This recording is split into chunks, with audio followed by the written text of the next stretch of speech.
Just one day after the Syrian regime has fallen, countries across Europe and the West have decided to halt any asylum claims from Syria, and some countries like Austria are planning mass deportations of Syrian war refugees. Now, I shouldn't have to explain to you that one day after a government has collapsed in the middle of a long-running civil war does not mean that A, the war is over, or B, there is any sort of government or stability to send people back to. But governments like the Greek government seem to describe it as, quote, the return to democratic normality makes us cautiously optimistic. There have been no elections in Syria. There are no elections foreseen in the near future. We are waiting day by day to see what is happening on the ground. And the faction that is the most powerful at the moment, HTS, is considered a terrorist organization and sanctioned by most countries, now either pausing their asylum process or planning deportations of Syrians back to Syria. This includes statements from the European Union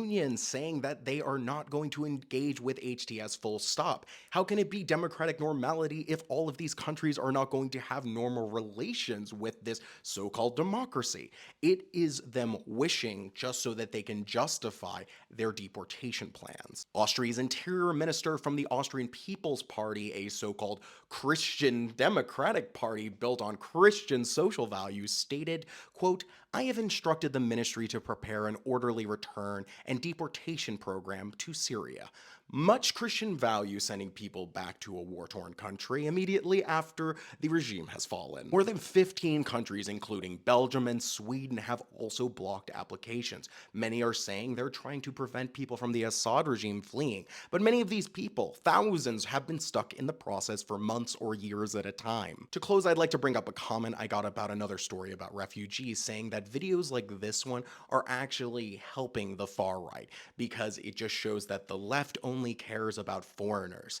But importantly, my caring of war refugees, refugees in general, migrants, does not take away from my caring about people who are not refugees or migrants. I care about both of these groups, and when there's an injustice against one, there's an injustice against all. And so we cannot say it is an us or them. It is all of us together fighting in the same direction, or all of us lose. Now, contact your politicians, contact your union, tell them that you want Syrian refugees to have safe protections in your country for the foreseeable future, because we do not know what the situation will be either tomorrow or a week or a month from now. We have to wait and see and give all the aid we can to all the people we can.